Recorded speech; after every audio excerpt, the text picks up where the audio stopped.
термоусадка. Не люблю, когда заканчивается расходник.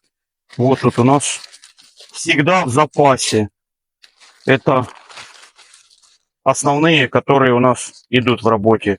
От для мелких четверка, шестерка. Шестерка особенно вот для болтов, для таких идет. И для силовых кабелей 16-я, 20-ка для гофры и даже 24-ка. Вот надо, чтобы всегда была в запасе.